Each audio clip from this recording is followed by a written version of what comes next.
It had taken only a few moments for Nick Smith to come to terms with Snape's presence there and was fully aware of the implications of the DNA analysis, muttering as he worked about how he would have been able to analyze these using these facilities in a tenth of the time it had taken Cecilia Frobisher to do so using basic lab equipment in the past.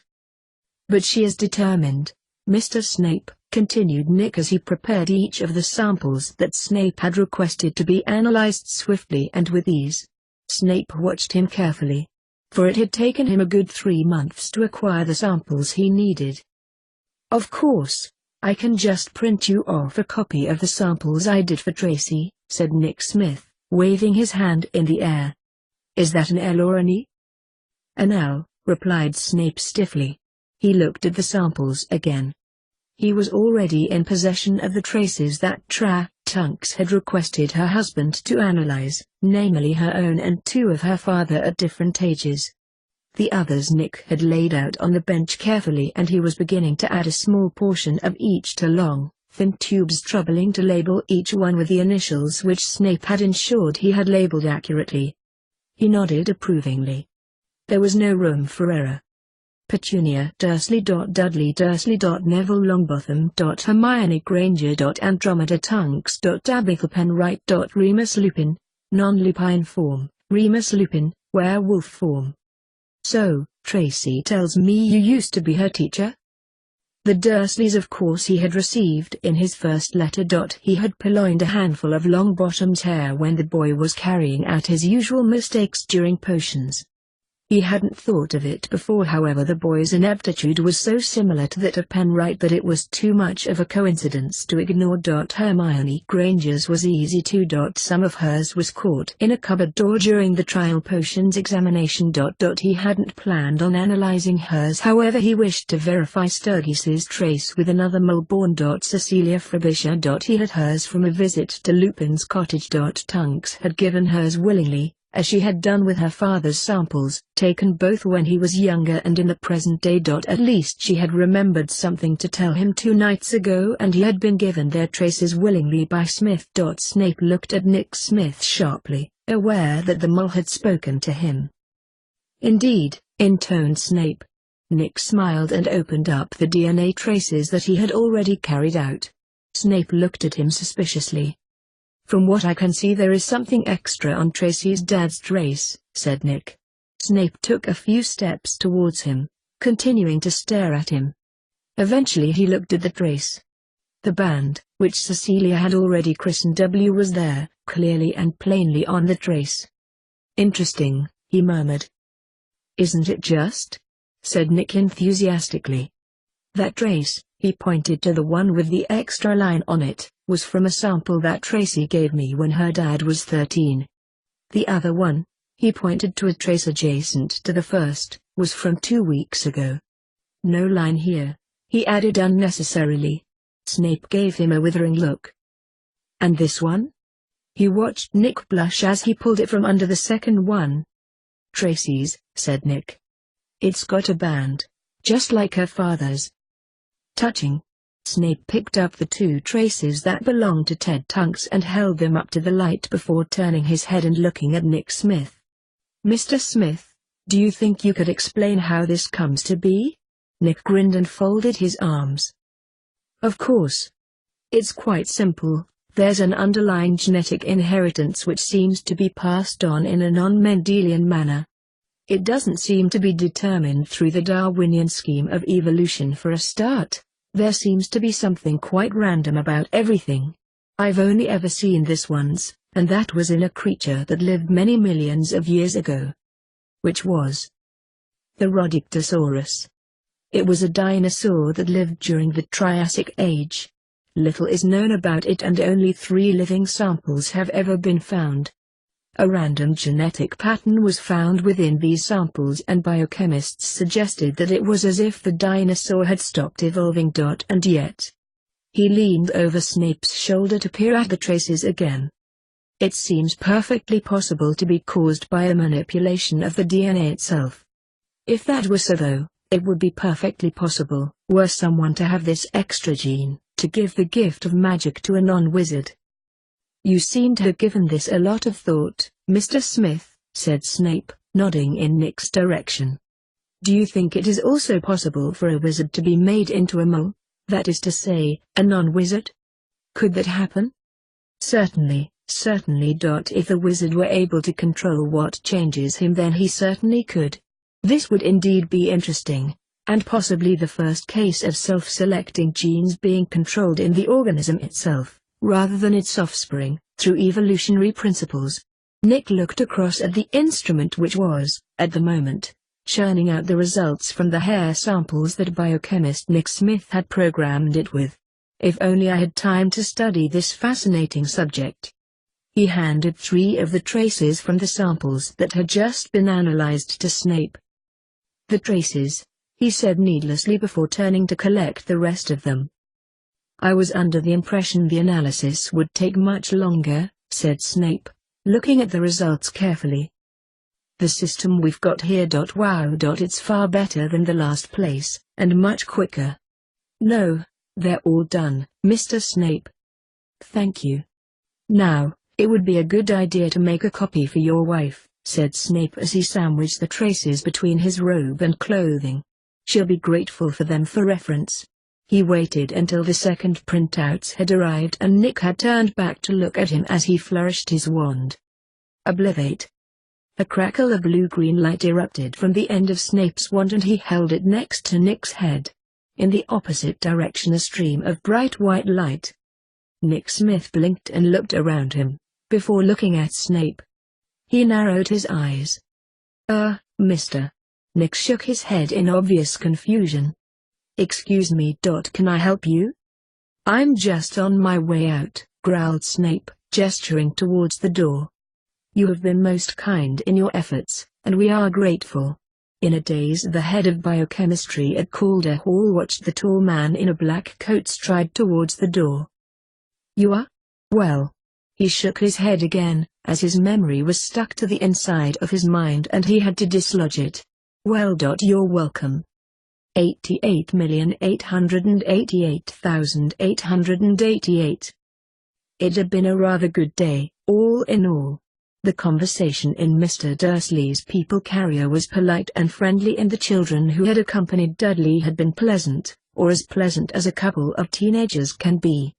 They seemed grateful and they seemed to have enjoyed the visit. It was now around 5:30 and Cecilia was beginning to feel inexplicably tired. It wasn't even as if she had risen particularly early and she had rested most of the day before at Petunia Dursley's insistence, but she was having to fight drowsiness as the rhythm of the cab beguiled her into slumber. Soon it would be tea time, she reminded herself, and Mrs. Dursley had planned for the children to stay before Mr. Dursley drove both Elric and Gree back to Smeltings. She had found it strange to see Dudley's school. They had gone there to pick his friends up before driving into London, and Cecilia had imagined what it would be like teaching there again, where young, magicless children learned about history and art and science. As they traveled, Cecilia actually began to feel quite relaxed. She had calmed down since her dream in the early hours of the morning before, and as they neared the capital she was actually looking forward to being at home again with Remus. Now Snape had the information he needed. She would soon be back with him. Her heart glowed. He would be free of lycanthropy. Cecilia hadn't wanted to come but had been enticed into the trip by Mrs. Dursley, who told her of some of the exhibits that were only there for a short time. She hadn't felt well and she'd told Petunia this, but the woman had insisted that the fresh air would do her good. As they traveled, Cecilia had felt sick, but the feeling had soon passed when she focused her mind on the swiftly passing countryside. As they got out of the car in the Natural History Museum's underground car park, Dudley had complained loudly to his parents about Cecilia coming with them. Mr. Dursley had announced that, as a person of academia, he expected Cecilia to come along with them. She had wanted to protest but saw Mr. Dursley's expression and moved away quickly when he looked as if he was going to give her an encouraging hug. Cecilia had never been to the museum before. Thousands of exhibits were laid out over 5 floors and a basement on subjects such as geology, dinosaurs, hunter-gatherers of the world, butterfly and moth collections. There must have been enough to keep a person busy for a year. She wished she could relax, but with Vernon Dursley finding a flimsy reason for questioning her on the science of it, she was on edge, relaxing only when Mrs. Dursley had ordered him to go and find Dudley and Cecilia had made her excuses to find another part of the building to look at. Petunia had looked grateful and it made Cecilia feel sorry for her. But she was glad to have some time to herself, and she sat in the room of chemical history for almost an hour, feeling right at home and almost as happy. And then something had caught her eye on one of the exhibits. A photograph of the wolf which, the caption claimed, had been killed when the photographer had taken the snap. And the picture, so said the tiny writing at the bottom, had been developed using silver nitrate.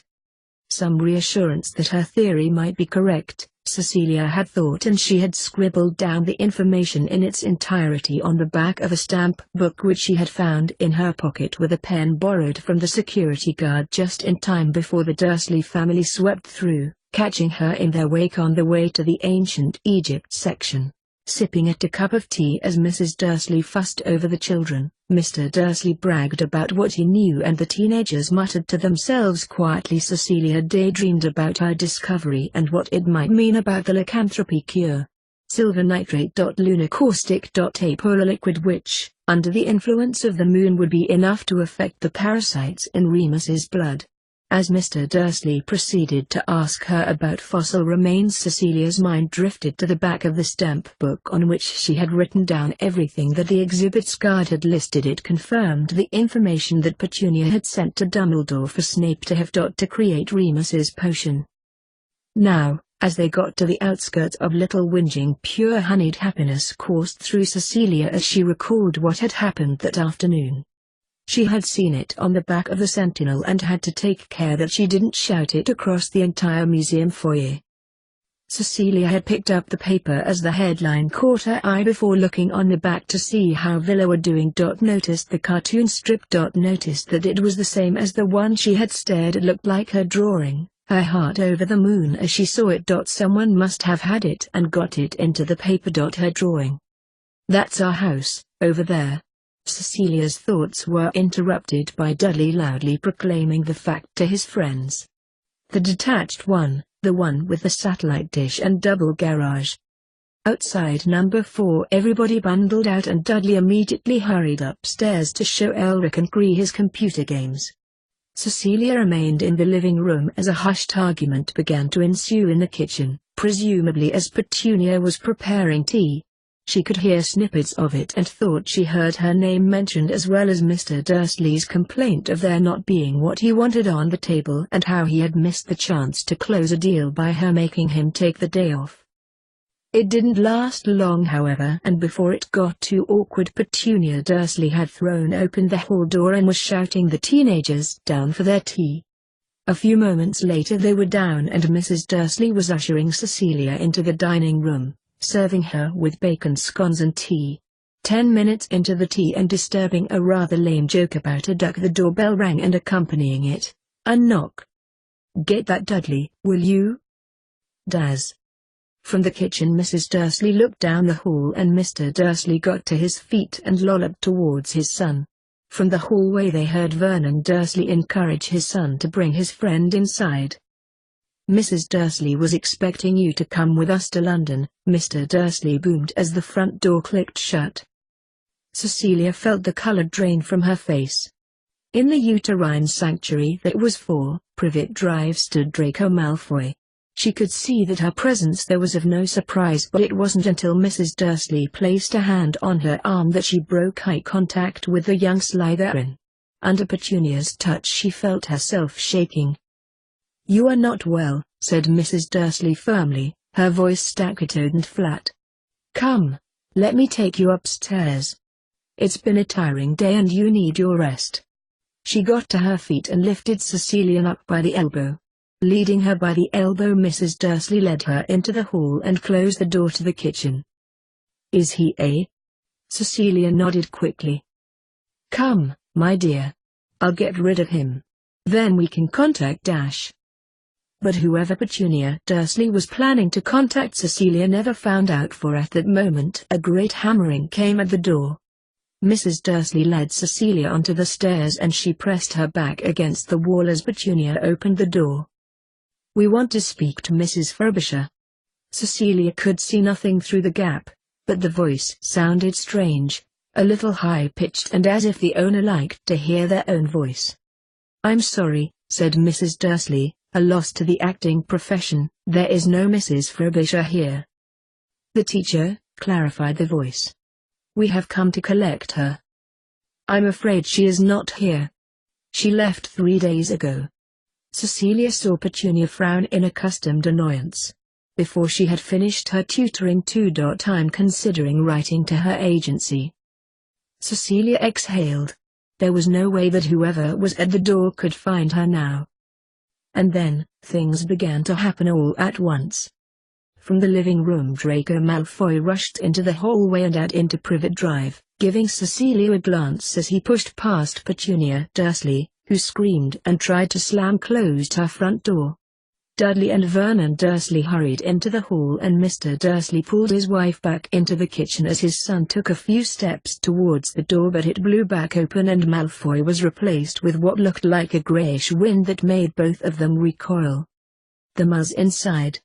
Cecilia froze as she heard Malfoy's treacherous words as the greyish wind chased out Dudley and Vernon Dursley. Behind them Petunia and then Cecilia.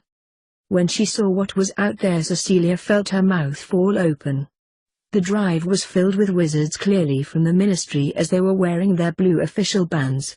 In front of the house stood a small group of officious-looking wizards who were in a huddle around Malfoy, who was chattering to them and pointing towards the Dursleys' house. Towards them other wizards were hurrying, some yelling and shouting, others running towards the central core. Cecilia looked, panicky, at them, but before she could do anything images flashed across her mind, like blips on an old film at first before becoming more prolonged. When she was in her first teaching job and Dinah, a woman who hated her, insulted her in front of students. In the scene in front of her there were others, people calling her name. In the center of the throng Draco Malfoy, pointing at her and gabbling loudly to a witch in beige clothing. There seemed to be a lot of confusion. And a lot of ones pointed at her. Cecilia realized she was standing rooted to the spot when Petunia Dursley shook her arm and tried to pull her indoors. Instead, another image, one that was born of reality, appeared before her. Screaming, Petunia allowed her husband to pull her and Dudley back inside the house. "Mrs. Frobisher. I came as soon as I could." Mundungus Fletcher looked at her sheepishly before glancing at the raised wands. "Mrs. Frobisher." Another witch called her name. She recognized the woman to be Arabella Figg, the squib from the Order, who descended upon Mundungus murderously. But Cecilia didn't seem to notice as another vision appeared in her mind. She was in Edgeford Town. A woman was standing alone. Mad Olive. She usually said hello to Mad Olive. Her mum insisted. Today. Big boys, with skinheads and piercings, were teasing her, spitting at her. Kicking her. She ran away. She was scared. Cecilia looked around the drive, trying to take in as much information as she could. What they were all doing there, all in a circle, looking at something. Then she realized, with quickening heart, that there was something there, something between her and the wizards. It looked like a charcoal black rain cloud, dense and thick. And they were watching her. "Run, girl, run." Arabella Figg's voice echoed around Privet Drive as Fletcher waved his hand frantically in the direction of. At the appearance of the apparition she watched others shrink back and, without any dignity at all, ran, ignoring the noise and hubbub behind them. She soon realized why. The undefined mass started to form into a shape, long and thin, hooded and ghoulish. Cecilia ran past the brick houses and around the corner, into Sedgley Green. Before her was the park and open fields, and beyond. Civilization. Where things like that didn't happen. She could hear voices in her head, mocking and contemptuous. "Failure. Wicked girl. Coward." And further she ran, around the corner and into the park, where the set of swings, seesaw and slide looked comforting and welcoming. Cecilia knew these grisly specters were behind her. Worse still, they were gaining. She saw another image flick across her mind of when she was 12 and the pink lipstick she had in her pocket that she had stolen from a shop. Thief. The voices mocked. Shameful. Dementors. Mrs. Frobisher. That was her name. Who was shouting it? The urge to find out was neutralized by the words in her head, reminding her how useless and pathetic she was, and misery and depression settled on Cecilia like an icy shroud. No. With all her will and might, Cecilia turned. Behind her she saw the woman. Someone she recognized. She was calling Cecilia. And then she saw the ghastliness of the Dementor. Arabella Figg raised her arms as if to cast a spell. You can't. A tiny voice in Cecilia's mind was shouting. You can apostrophe T. Mrs. Figg was carrying a wand. The spell that came from it bounced off the Dementor, which did nothing to it except parted some of its smokiness from its firmer form. It turned to register it. Something wasn't right. Cecilia stumbled onto the grassy ground. Something. What? Why? Over her the world became a charcoal black. The Dementor which had chased her before was now right in front of her, hovering like a macabre rain cloud, threatening to unleash its contents in a heartbeat. And then the whole world erupted. Screams like she had never heard before pierced her hearing. They were her own. Get. Away. Get. The last word was sucked from her, a pressure differential that was robbing her of air. The Dementor descended down upon her. Get away.